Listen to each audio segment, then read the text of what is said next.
what drives a man to murder repeatedly and in such a horrible fashion that his victims appear to disappear into thin air? This is the eerie tale of John George Hay, the notorious acid bath murderer, whose name continues to evoke horror and terror. John George Hay did not have a monstrous birth. He was born in 1909 into what seemed to be a normal family in Stamford, Lincolnshire. His parents belonged to the rigorous Plymouth Brethren sect, which is recognized for its strong religious beliefs. By forbidding holidays like Christmas and keeping him cut off from the outer world, they protected him from the delights of this life. But Hay was enthralled when he eventually got a glimpse of the world outside of his restricted surroundings. He was prepared to go to any lengths in order to obtain all he had been refused. Hay was unique from other kids from the time he turned 10 years old. He was clever, elusive, and devious. He began his love of dishonesty by faking autographs for amusement. The excitement of getting away with something set the stage for the darkness he would eventually succumb to. At the age of 17, Hay dropped out of school and began working in white-collar industries. He soon became well known for his charisma and keen intelligence, but he wasn't content with the routine of a 9-to-5 job. Something greater was what he yearned for, a life free of hardship and more ease and luxury. He then resorted to deception. Hay started selling automobiles that weren't his own, always looked amazing, exuded charisma, and persuaded others to believe whatever he wanted them to. But soon, his luck ran out, just like that of other con artists. Hay was apprehended and put in jail several times throughout the 1930s and the first part of the 1940s. However, prison served to strengthen his resolve and sharpen his skills rather than to reform him. Hay learned that sulfuric acid has the ability to dissolve organic materials when he was incarcerated. This knowledge would later prove to be crucial to his most horrifying actions. In 1944, Hay's first murder was officially reported. Under the guise of fixing a pinball machine, he invited William McSwan, an old acquaintance, to his workshop. McSwan was instantaneously killed when Hay struck him on the head once he arrived.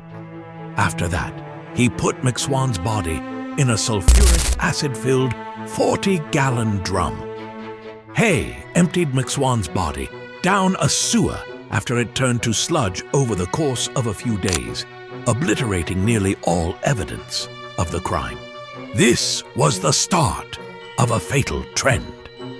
Hay had developed into a cold-blooded serial killer from a simple con artist. He turned on everybody who stood in his way of living the life he wanted. He took 3 more lives in the ensuing years, dissolving his victims with sulfuric acid each time to remove any traces of his crimes. But Hay's luck finally ran out, just like that of all crooks. He had his sights set on Olive Durand Deacon, a wealthy widow who shared Hay's hotel room in 1949. Hay tried to dispose of her body the conventional manner after killing her and tricking her into coming to his workshop to discuss a business proposal. Nevertheless, Mrs. Durand Deacon was well known and adored. In contrast to his earlier victims, people saw her disappearance right away. After Hay's rapid connection to the crime was established by the police, he was taken in to be questioned. Hay admitted to the killings because he thought he was untouchable and that he couldn't be found guilty without bodies. But the legislation had not been clear to him. Though most of the evidence had been destroyed by the acid, not all of it was.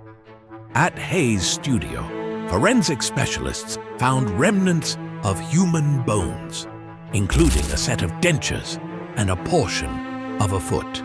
John George Hay was put on trial for murder in July 1949. His defense, that he drank his victim's blood, was rejected as a last-ditch effort to claim insanity.